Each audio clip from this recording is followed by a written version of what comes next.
Let's take a look at the Japanese reactions to BTS's new album. Arirang taking first place on the Japanese Oricon weekly chart. Chapter 1. The same old conspiracy theories denying reality. To achieve the honor of the highest record for a foreign artist. This year, various hidden costs, operations and tactics that cannot be spoken of are necessary. There's no way that ruthless investors, who truly believe money is more important than my life, wouldn't see through that gimmick. That's why the stock price dropped by 15%. Laughs. Haha, it makes me laugh. Operations, tactics, gimmicks. How about it, everyone? I smell a severe inferiority complex and a denial of reality here.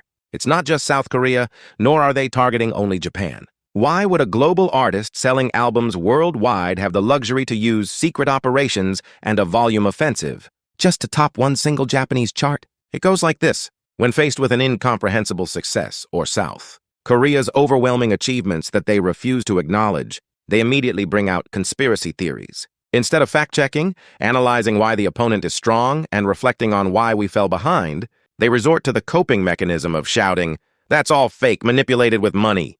They mock the stock price drop as thanks to that gimmick. But the stock market is essentially a numbers game that mechanically reacts to short-term decreases in mass appeal. The return from pop to hip-hop, how shallow it is to package that as evidence of getting caught manipulating. Intoxicated by past glory, they are still floundering in the illusion of having the world in their hands 30 years ago. When the GDP per capita hit $42,000, what is the reality? Now it is regressing, plummeting to the $32,000 range. While the world moves forward, we are walking backward, shouting, "Those guys ahead of us are all cheating." Why have we fallen into this pathetic collective delusion? Stagnant water is bound to rot, and rotting water paralyzes the brain. Look at South Korea, the US, Taiwan, the dynamic countries that are currently grabbing the global economy and trends by the collar and leading the way. What is their commonality? They all adopted a presidential system. The people drag down the highest authority with their own hands, flip the board, and explode the nation's energy every 4 or 5 years to overhaul their constitution. But what about Japan? For decades, they have just been breathing like frogs in lukewarm water within the massive one-party dictatorship system called the LDP. Because politics is stagnant, society stagnates. And because society stagnates, the people can't even be bothered to fact-check, simply hiding in a sanctuary of rumors and hatred they want to believe. Trends are moving far ahead, yet the current state of Japan is sitting in the corner of a room shouting, "It's manipulated!" Chapter 2. The 177 yen painkiller and the collapsing myth of a technological powerhouse. There is another incident that shows the ultimate form of escapism. Look at the recent oil crisis. When the whole world was staggering, what card did the Japanese government play? They forcefully plugged the hole by injecting a painkiller called taxes, capping it at 177 yen per liter. They essentially dumped a subsidy of about 18 yen per liter. Is this a national policy? This is just a stopgap measure, no different from a Ponzi scheme, taking money out of the left pocket to put into the right. Even gas station owners and the citizens who supposedly benefit don't welcome it. It's burning our tax money anyway, and when the subsidy runs out, it'll bounce right back up like a spring, so what's the point? Everyone knows.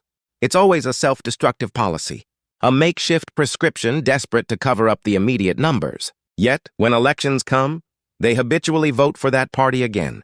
South Korea laid down a solid 7-month strategic petroleum reserve and implemented a mandatory alternate-day driving system for public institution vehicles, structurally saving 480,000 liters of energy a day. While one side pulls the wool over people's eyes with taxes, the other controls the system and prepares for the future. Doesn't this difference perfectly overlap with our pathetic level of awareness that dismisses BTS's success as a conspiracy theory? What about technological prowess, the pride Japan has been clinging to? Still, cars are Japanese and home appliances are Sony. Afeela, the joint electric vehicle by Sony and Honda, that was the crystallization of this petty pride. They made a massive fuss like they were going to turn the world upside down, but news breaks day after day that the partnership ended, essentially dissolving in midair. Even the dreams we believed in are being shattered. What is South Korea doing during that time? Defense, semiconductors, entertainment represented by the aforementioned BTS, and even dynamic politics and economics. They are setting the global rules across the board. While Japan scoffs and calls it manipulation, South Korea is sweating fiercely and creating the result of a true overwhelming number one. Chapter 3. The right answer of those who threw off the weight of the crown and the ignored true voice.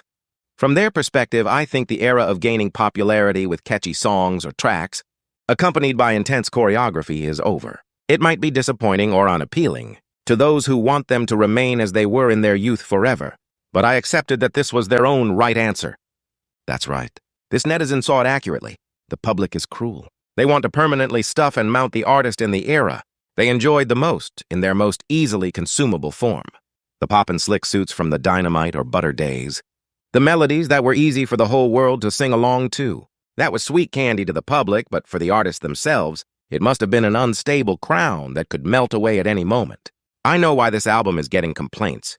It's because Jimin's voice can hardly be heard. Jin and Jungkook are handling the high notes, but that alone lacks thickness. I mostly just hear RM's voice.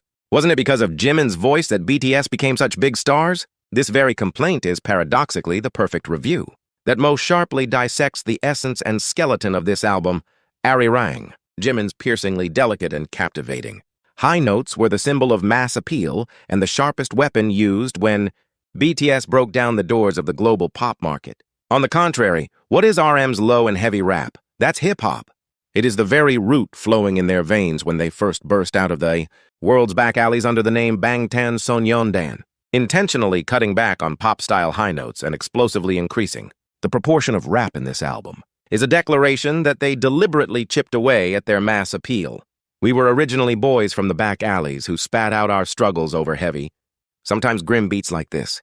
They voluntarily put down the shining idol crown on the floor for a moment and are desperately struggling to return to being artists in a sweat-scented, cramped studio. Therefore, it's only natural that this heavy shadow is unfamiliar and uncomfortable to the age group that always wanted catchy, light pop, and to those who only chased the light. To tell their true story, they chose the right answer, willingly risking the departure of some fans,